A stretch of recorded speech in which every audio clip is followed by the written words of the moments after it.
Right, so the frame we've been working on with the rooftop balcony is all passed, the frame's done, and we're going to be going through now and putting in all these windows. Typically the way it's done in Australia is the framers will go through, put the windows in, and then afterwards we'll go through and wrap the house. I don't think that's the best way to do it, and what we're going to do in this job is go through, wrap the house, tape up all the paper to the windows, then we'll put the windows in, and then go through and tape the windows to the paper afterwards. We're going to jump straight into it and start wrapping this house. So what we're going to do is wrap the entire house and then go through and get some staples every 300 mil vertically and horizontally whenever we have studs or sill plates for the window.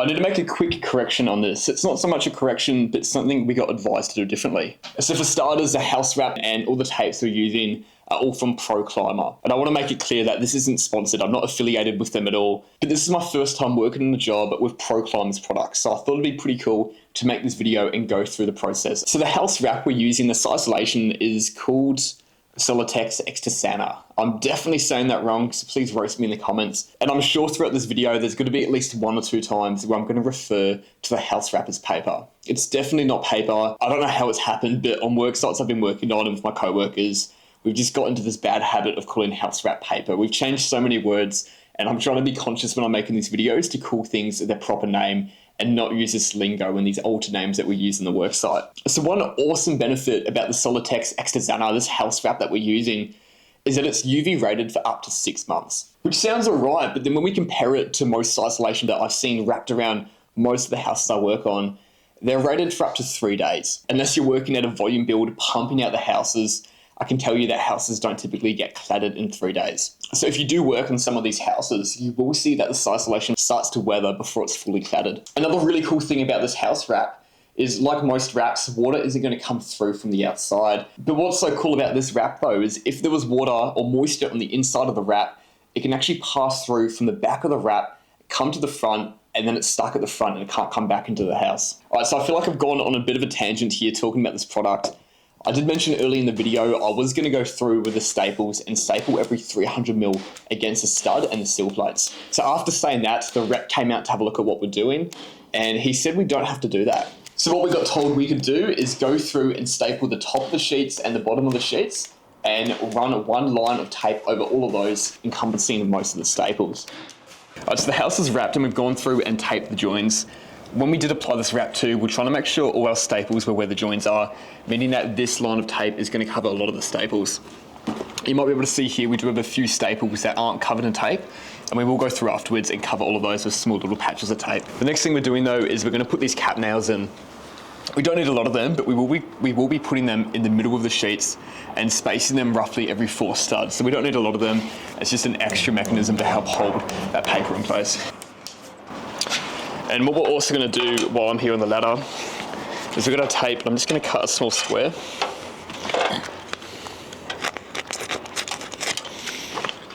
And we're just going to tape over this nail. Now the important thing that we got to make sure we do when we tape it is not put it flat like this, because that means if water runs down, it could potentially get in and behind the tape. So we want to spin the tape around and make it a diamond. So it's got a point at the top. So if the water runs down, it's going to hit that point and it should deviate away from that nail, making sure that's watertight.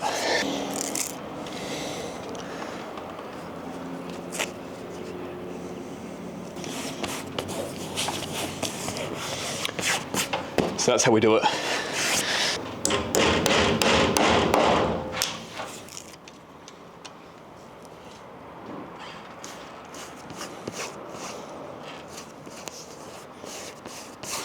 So another extreme thing we did here, which I haven't seen done on any other house, is we've ran the house wrap up over the parapet so we can fold it over the top of the parapet and tape it to the side of the flashing. This is uncommon, you don't see this done a lot, but I've actually experienced an issue which would have been resolved if we did this in the first place. I was working on a house a year or 2 ago and it was up on the top of a mountain, and they just did the house wrap as normal, finishing at the top of the parapet, and then your capping went over it. Being on the top of a mountain, you get wind hitting this place. So when it was a windy, wet day, the water would actually hit the side of the wall and get pushed up underneath the capping and get into the house. At this point of the job, we didn't do the lockup, the plaster wasn't on, and thankfully for that, because we actually saw the water coming down on the inside of the house. There's a fair bit that got in. And now, for example, like, say water hit there and we had crazy winds that was somehow pushing the water up underneath the capping that we're going to put on, even if it gets up there, it's not going to get through. I love doing stuff like this. It's probably not needed, but it's just that little bit of extra reassurance that your house is properly safe and protected. We've got the house wrapped, and now it's time to start putting some windows in. Obviously, the first thing we got to do is cut out an opening where these windows go.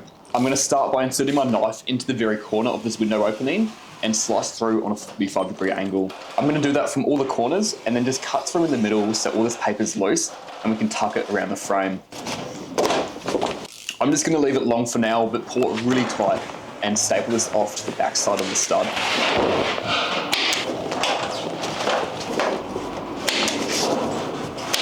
Once I staple the paper off too, I am going to go through and cut off the excess, just making sure that it is tucked into the inside of the frame.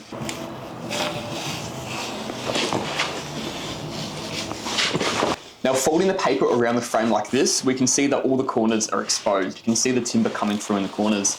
And we're going to go through with tape and cover these up. So normally you'll just tape these, and it's a bit of a play around because you've got to cut the tape in the corner when you're folding it over, and you've got to do 2 or maybe 3 layers of tape to make sure this is watertight. I'm using such a cool product. I've never used this before, but I'm going to be using Tescon Exo Sill, and you'll see why it's so good and so handy in a second. We'll start with the top 2 corners, and I'm going to cut it 300mm long so that it goes 150mm in either direction. Now, firstly, I'm going to put it on like any other tape, just to the face of the stud. And this is where the magic happens. We don't need to cut a slit for the corner. What we can do with this tape is just bend it over and it stretches perfectly to cover this side. So we can easily stretch it over these corners and we know it's 100% going to be watertight.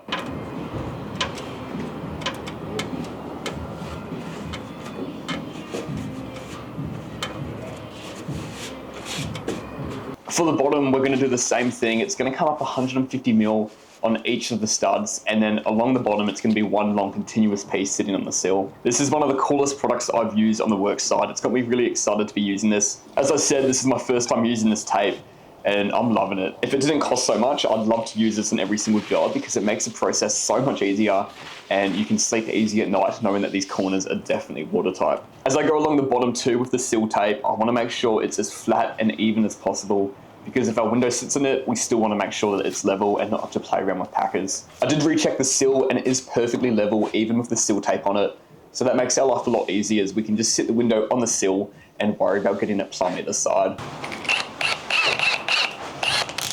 Alright, so this next part is where we put the window in.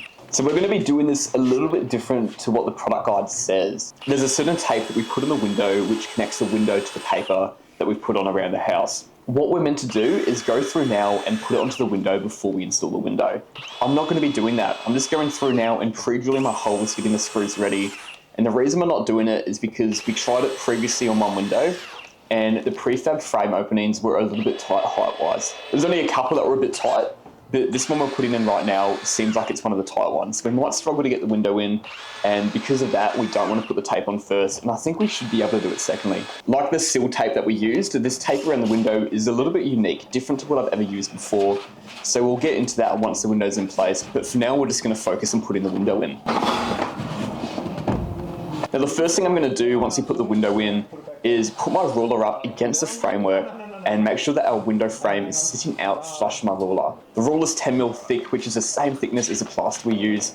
So if we set our window out this far, once the house is plastered, it should be a flush finish and easy for me to put my architrave over. Once I make sure the window's sitting out the right distance out from the frame, then I can start playing around with the screws to get it plumb. The room I'm in right now is a bathroom, and there's going to be tiles all around this window.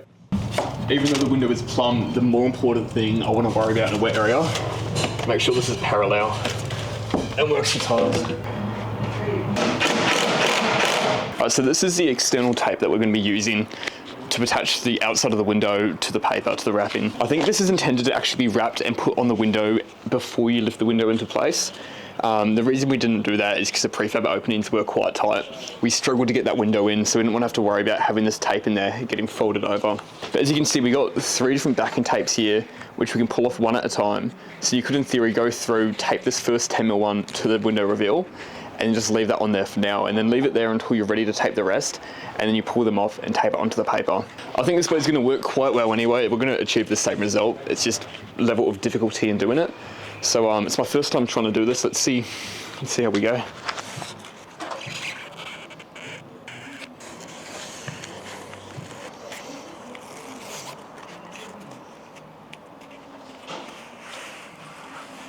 Conventionally, every way that I've ever taped a house is you do your bottom tape first, it will run past your side tapes, which will overlap over the bottom tape, so if water was on them, they're not going to go under the bottom tape, and your top tape's going to go through over the side tape, so that if there's water on that tape, it's going to go over the other tape. I did start for the top on this one. I'm not loving it, and I'm sure I'm doing it completely wrong. But the demo guy said for the corners, you kind of loop them up. You kind of loop them back on themselves like this. So we'll tape those together, and it just kept on going. We'll have a little bit like that. So that's sealed off there, it's taped together. We might get it to work. It's something a little bit different. I'm not sure if I'm doing it right. Don't know if I love it. And once we put this first bit of tape on, we're going to pull off the back and we'll finish off the rest of this tape and we'll see how it goes. All right, so with this tape, we've done that 10 mil onto the aluminium of the window. We've got that middle 25 mil bit, and that's going to stick to the actual timber jamb of the window. The jamb going back that way, and the other 25 mil is going to stick onto that paper like that. With these corners, I'm not too sure what's going on with them. Potentially, we may have to retape over this and redo it. I don't know if we've butchered this. This is a bit of a test run.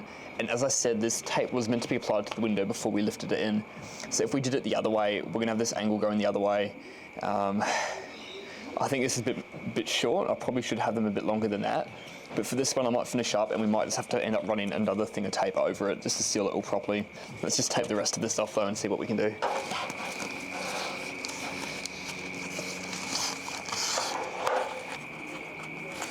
So that corner is sealed, but I do think I want to put another bit of tape over these corners, and the fact that I'm doing that makes me think I've screwed up.